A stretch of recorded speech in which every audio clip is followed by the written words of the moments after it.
নমস্কাৰ জনাইছোঁ।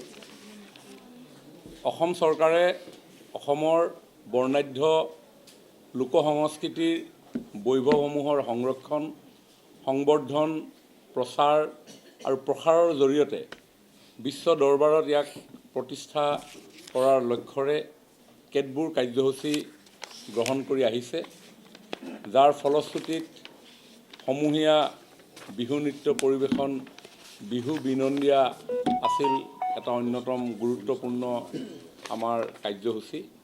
ইয়াৰ পৰৱৰ্তী সময়ত যোৱা বছৰ ফেব্ৰুৱাৰী মাহত অসমৰ ২০০ বছৰীয়া চাহ শিল্পৰ লগত জড়িত হৈ থকা এক বৃহৎ জনসমষ্টি অসমৰ চাহ জনগোষ্ঠী আদিবাসী লোকসকলৰ জনপ্ৰিয় নৃত্যশৈলী ঝুমুৰ নাচৰ সমূহীয়া প্ৰদৰ্শন ঝুমুৰ বিনন্দিনী আছিল এটা সফল আয়োজন।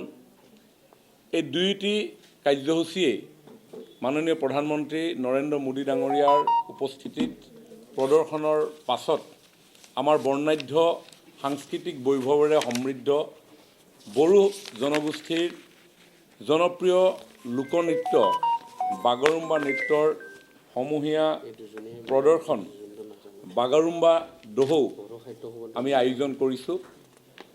ভাৰতৰ মাননীয় যশস্বী প্ৰধানমন্ত্ৰী নৰেন্দ্ৰ মোদী ডাঙৰীয়াৰ উপস্থিতিত অহা ১৭ জানুৱাৰী তাৰিখে অৰ্থাৎ শিল্পী দিৱসৰ দিনা প্ৰায়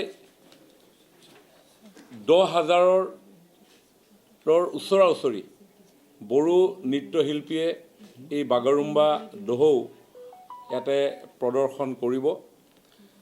অসমৰ অন্যতম এই বৃহৎ জনগোষ্ঠী বড়ো সম্প্ৰদায়ৰ লোকসকলে বসন্ত কালত নৱবৰ্ষৰ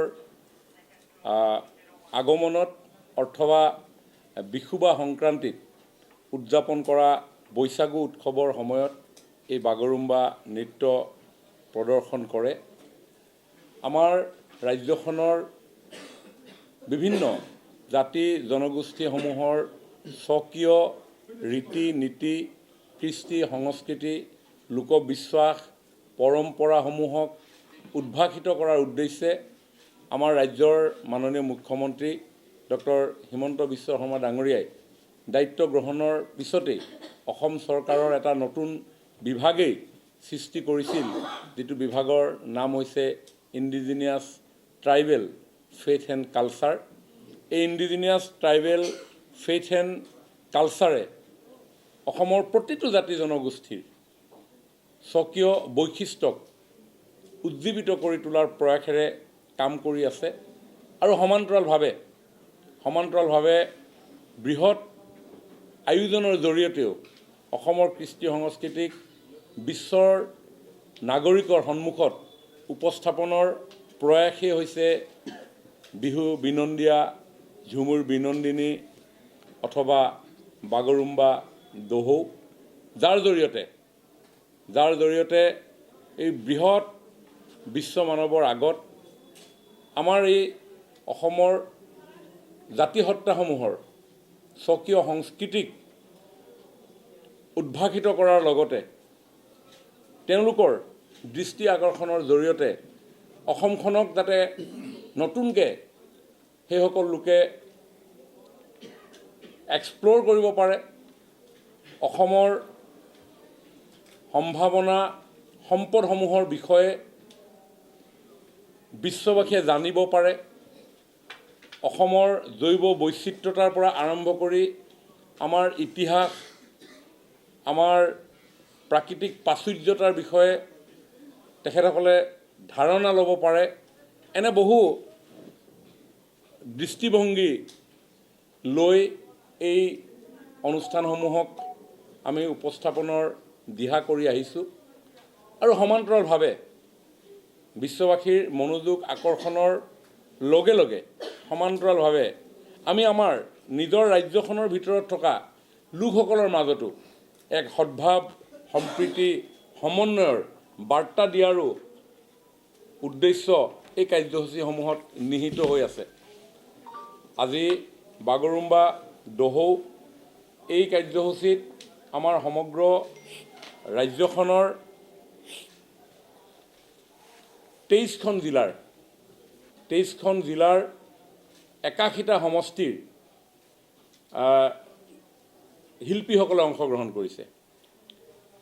এই যে 23খন জিলাৰ 81টা সমষ্টিৰ শিল্পীসকল ইয়াতে একেলগে গুৱাহাটীত যোৱা 12 তাৰিখৰ পৰা সমবেত হৈ আছে, তাৰ ফলত ইজনে সিজনৰ লগত মনৰ ভাৱ বিনিময় কৰিবৰ কাৰণে সুযোগ পাইছে। তেওঁলোকে মনৰ অনুভৱ উপলব্ধিসমূহ বিনিময় কৰাৰ সুযোগ পাইছে আৰু ভৌগোলিক অৱস্থানৰ পৰা আৰম্ভ কৰি ভিন ভিন অঞ্চলৰ ধেমাজিয়ে কোকৰাঝাৰৰ কথা গম পাইছে, ওদালগুৰিয়ে শিৱসাগৰৰ কথা গম পাইছে, চৰাইদেৱে তামোলপুৰৰ কথা গম পাইছে।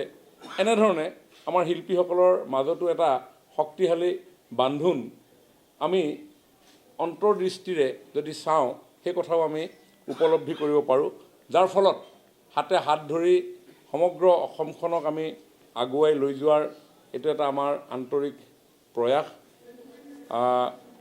বাগৰুম্বা অসমত বড়ো সমাজৰ এক অন্যতম গুৰুত্বপূৰ্ণ আৰু জনপ্ৰিয় পৰম্পৰাগত লোকনৃত্য, এই কথা আমি সকলোৱে গম পাইছোঁ। শস্য আহৰণৰ পিছত এই অনুষ্ঠান বড়ো সমাজে আয়োজন কৰে। খাম, চিফুং, চেৰজা, জঠা,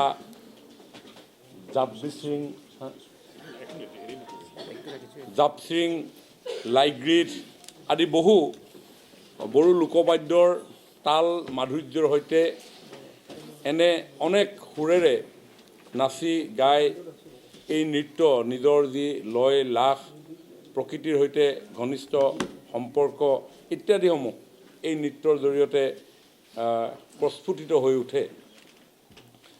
আমি আমাৰ এই বাগৰুম্বা নৃত্যৰ সমান্তৰালভাৱে আমি আশা কৰোঁ যে বাগৰুম্বা নৃত্যৰ লগত যিসমূহ উপকৰণ নিহিত হৈ থাকে, এই উপকৰণসমূহৰ বিষয়েও বিশ্ববাসীয়ে জানিব পাৰিব। কাৰণ এই বাগৰুম্বা নৃত্যৰ লগত আমাৰ সংগীত, আমাৰ বাদ্যযন্ত্ৰ ইয়াত জড়িত হৈ আছে। ইয়াত পোচাক অলংকাৰো জড়িত হৈ আছে।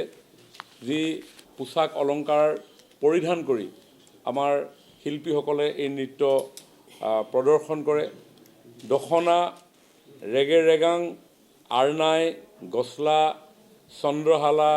চন্দ্ৰহালা মালা, আচান গাঠা, ফুলকৰি খেৰা, ফুটা, কপালত লোৱা ফুট, বিবাৰ, চুলিত যি পিন্ধি লয় তাক ফুল, তাক বিবাৰ বুলি কয়। ঠিক তেনেধৰণে পুৰুষ বাদ্যযন্ত্ৰীসকলে গামোচা, মানে যিখন চুৰিয়া সদৃশ যি বস্ত্ৰ পৰিধান কৰে, গামোচা বুলি কোৱা যায়। গছলাক চোলা বুলি কয়। আৰনাই, বাৰিয়া গছলা আদি এই পোচাকসমূহ পৰিধান কৰি ৰং বিৰঙৰ এক সুন্দৰ মন্ত্ৰমুগ্ধকৰ দৃশ্য এই বাগৰুম্বাৰ জৰিয়তে আমি ইয়াতে পৰিৱেশন কৰাৰ আমি আৰু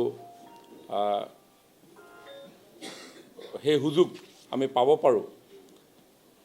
আৰু এই নৃত্যৰ যি সাংস্কৃতিক গুৰুত্ব, এই গুৰুত্বই ডেফিনেটলি আমাৰ প্ৰতিটো জাতি জনগোষ্ঠীসমূহৰ লগত নিহিত হৈ থকা সংস্কৃতি, প্ৰকৃতিৰ লগত অংগাংগীভাৱে জড়িত হৈ থাকে।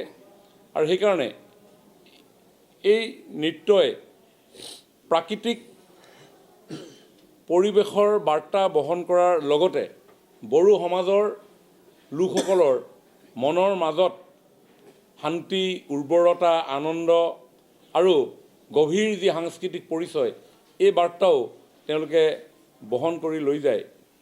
ইয়াৰ যি বৈশিষ্ট্য, এই বৈশিষ্ট্যসমূহ খুব সূক্ষ্মভাৱে নিৰীক্ষণ কৰি এই নৃত্য প্ৰস্তুত কৰা হয়। আমাৰ প্ৰায় 21জন বড়ো সমাজৰ বিশিষ্ট সাংস্কৃতিক ক্ষেত্ৰৰ লগত জড়িত হৈ থকা বিশেষজ্ঞই এই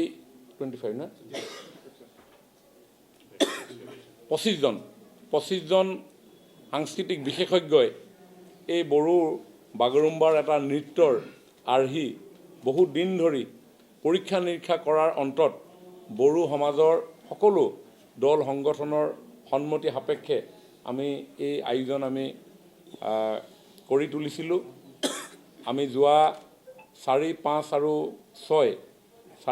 আৰু 6 তাৰিখে প্ৰায় 400 গৰাকী মাষ্টাৰ ট্ৰেইনাৰক এই আৰ্হিৰ যিটো নাচৰ যিটো আৰ্হি তেওঁলোকক আমি গুৱাহাটীৰ শিল্পগ্ৰামত আমি প্ৰশিক্ষণ দিয়াইছিলোঁ। আমাৰ বিশেষজ্ঞসকলে তেওঁলোকক প্ৰশিক্ষণ দিছিলে।